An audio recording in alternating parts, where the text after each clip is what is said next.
Maagang po nakatanggap po kami ng pamasko. Early Christmas gift from Sir William. Thank you so much po. Hindi po inaasahan. Parang kagabi lang po na nag-usap po tayo. Tapos kinukusta niyo po yung pagtitinda namin. Ngayon sabi po namin ay medyo, tinanong niyo po kung mabenta. Tapos po sabi ko yung mabenta naman po, kaya lang hanggang 3 lang yung naluluto ko kasi po ay isa po yung aming kalan. Tapos yan po, biglang ano po agad siya, nagpabili po siya ng 2 burner. Sana po, shout out po kay Annalyn Burbos at Christopher. Sana po ay utangin lang namin yon. At ito na nga po ay nakaligtas na naman po ako sa utang. Shout out po sa nasa bintana. Ano yun? Hindi, shout out. So, ayan, maraming salamat po ulit kay Sir William. Advance Christmas gift. Hindi po namin sadya po, inaasahan. At maraming salamat din kay Hazel Joyce, aka Kapakpak.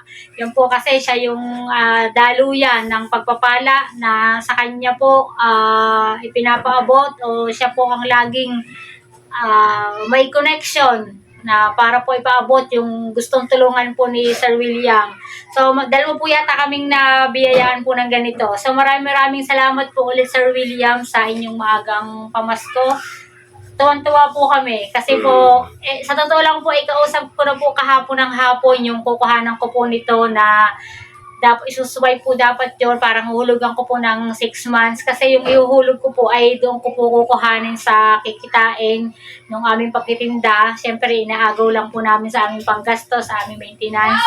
Kaya po, 6 months po yun. Kaya po, ito po, nakaligtas po kami.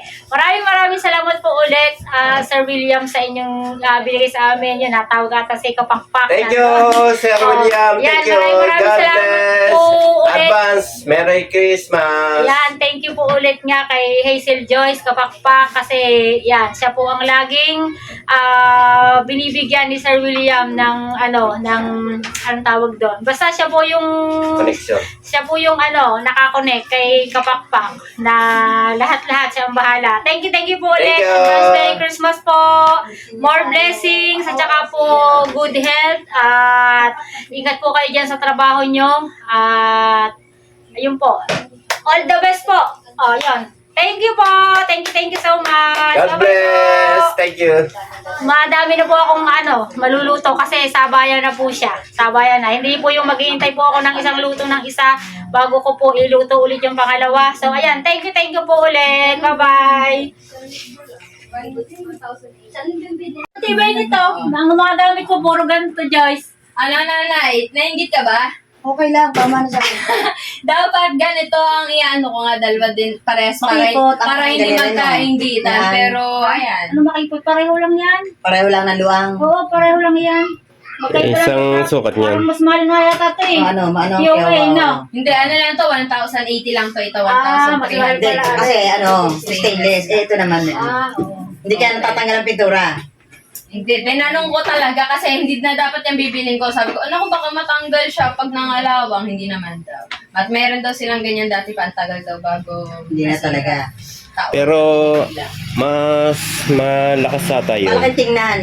Ay, siya, mas malakas kasi. Oo. Ang taon-taong malaki sa kanya. Kasi ang daming butas ng burner. Sa kao. Kailangan sa bibig. Ito mali. Parang araw ng mga nanay ngayon, happy ba kayo, happy? Thank you so much. Hindi ko expected. Sabi ko, 2027 pa ako bibili. Papalitan yung akin. Kasi nangyayari yung isang burner. Ay, 2026 pala daw papasok. Ako nga din, pero kami sadyang uutang. Sadyang uutang kami. May conversation pa kami. Magpapatunay. Kahapon ang conversation namin.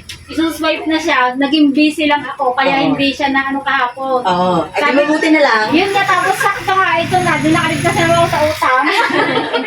Ay, ikaw, bakit ba, isa din ng kanyang anak? Mahina ang isang burner namin. Isa lang din ang ginagamit. Wala pa yung 2 taon pa lang yata, magdadalawang taon pa lang si Sean E.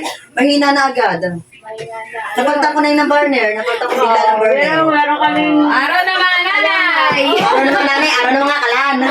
Doon ka nanay, picturean ko yung dalawa. Kaya mo ba? Yeah, sige. Kayanin mo! May bago ka namang gasto. Paniit ang kalis ko, nababa na tuloy. Kayanin mo! Records ko. Ayan. Wait lang. Araw na mga gastog ngayon. Picture. Sali ka kaya kunin mo yung sa Kuya Pito. Tapos pitot. Sabi kayo. Saan? Dini ka sa gitna. Yeah, Para kayo magluluto. Oo, ayan. Ilagay mo dyan. Pagdikit Yan. One, Parang nagiging yung kanya. 1, 2, 3. Isa pa. 1, 2, 3. Alright. Yo. Last message ang nanay. Message daw. Ayan, last message nanay bago tayo mag-bye-bye. Thank you po. Kahit hindi po expected, Sir William. Thank you po. God bless you more. Ang saya. Sulit ang puyat. Okay lang po, kuya. Kanta mo. Kanta mo. Ang saya namin. Ang saya ako. Ang saya ko. Ang saya ko. Ako kaya nalulungkot.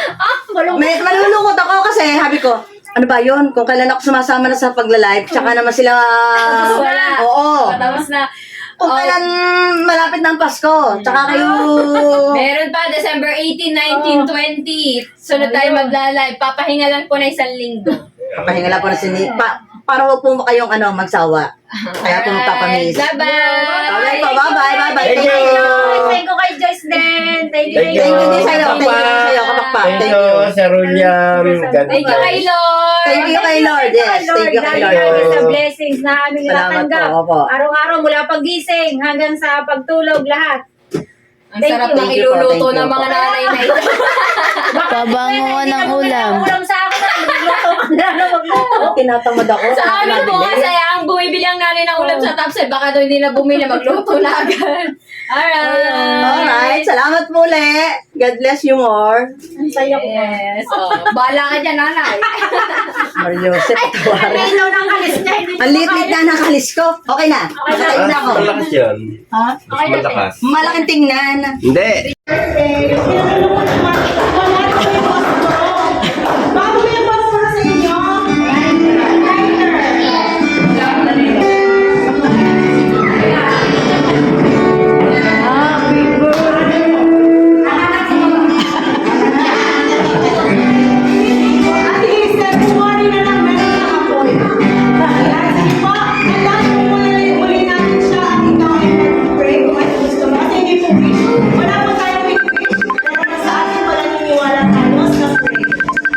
Sige pa, isang pang tanda ng happy birthday!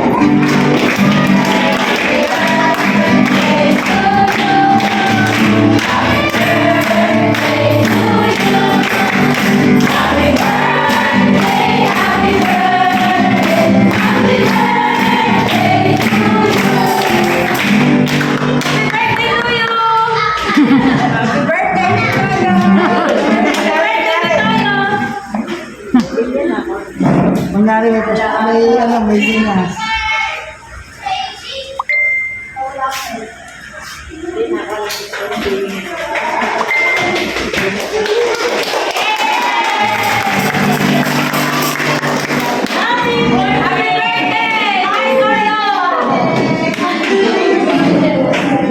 Sige po, may kalis na. Basta ka din ang Pasko yung aking Pilipino. So, may gusto lang po ako po sa inyo lahat. Since nakatandaan niyo po yung pinag-pray yung mula yung buntis ko. So, nandiyan po yung kanyang nanay. So, hindi po siya makaka-attend ngayon kasi po siya po ay nanganak na. So, nung Sunday po na yun, pinag-pray niyo po siya. Actually, mga ilang araw na po siya overdue. Tapos po, kinabukasan po, nung pinag-pray niyo po siya, is parating po. Wow, praise God. Talaga ni Lord na dahil ko muna siya dito para siguro. Kasi po ilang beses ko na po siyang niyayaya. So I